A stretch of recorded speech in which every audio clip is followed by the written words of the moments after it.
আমাদের 2024 সালের জুলাই গণঅভ্যুত্থানের প্রায় 1 বছর অতিবাহিত হলো।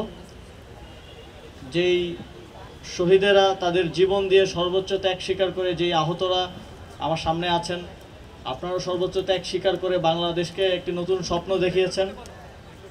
16 বছরের ফ্যাসিবাদী নিষ্পেষণ থেকে বাংলাদেশের কোটি কোটি মানুষকে মুক্ত করেছেন।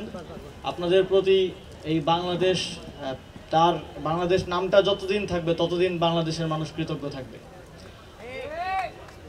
সেই কৃতজ্ঞতা এবং স্মরণ করার জায়গা থেকে আজ আমাদের এই প্রতীকী ম্যারাথন, আপনারা জানেন পুরো জুলাই মাস জুড়ে সরকারের অনেকগুলো কর্মসূচির মধ্যে এটা আমাদের একটা কর্মসূচি। এই কর্মসূচিতে আমরা যদিও 700 জনের স্লট ছিল, কিন্তু ইন্টারেস্ট এত বেশি ছিল আমাদের সার্ভার ডাউন হয়ে গিয়েছিল। প্রায় 30,000 জন ট্রাই করেছিল অংশগ্রহণ করার জন্য। তাদের জন্য আমরা একটা ঘোষণা দিতে চাই যে আমরা আবারও কিছুদিনের মধ্যে জুলাই শহীদ স্মৃতি ফাউন্ডেশনের একটা ফান্ড রেজিং উপলক্ষে আমরা আরেকটা ম্যারাথন আয়োজন করব এবং সেটাতে আমরা আরও বেশি পরিমাণে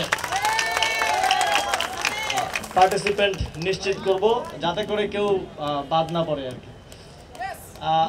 আমি আজকে যখন আমি দৌড়াচ্ছিলাম আমি পুরোটা কমপ্লিট করেছি, যদিও প্র্যাকটিস নেই, তারপরেও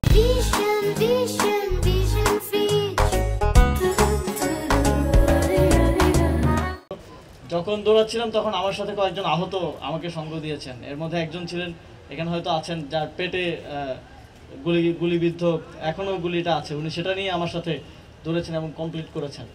তো যখন 3 কিলোমিটার পরে মনে হচ্ছিল আর পারবো না, কিন্তু ওনাদেরকে দেখে মনে হয়েছে আমি তো সুস্থ, আমার জন্য তো কোনো অসুবিধা হওয়া উচিত না। তো আমাদের জুলাই গণঅভ্যুত্থানে যারা শহীদ হয়েছেন, যারা লড়াই করেছেন, তাদের তো কোনো প্রাতিষ্ঠানিক আসলে ওই ট্রেনিং ছিল না এই লড়াই করার বা অস্ত্রের বিরুদ্ধে, লেথাল ওয়েপনের বিরুদ্ধে দাঁড়ানোর, কিন্তু তারা দেশপ্রেমের জায়গা থেকে, কমিটমেন্টের জায়গা থেকে বাংলাদেশকে স্বাধীন করার জন্য লড়াইটা করেছেন।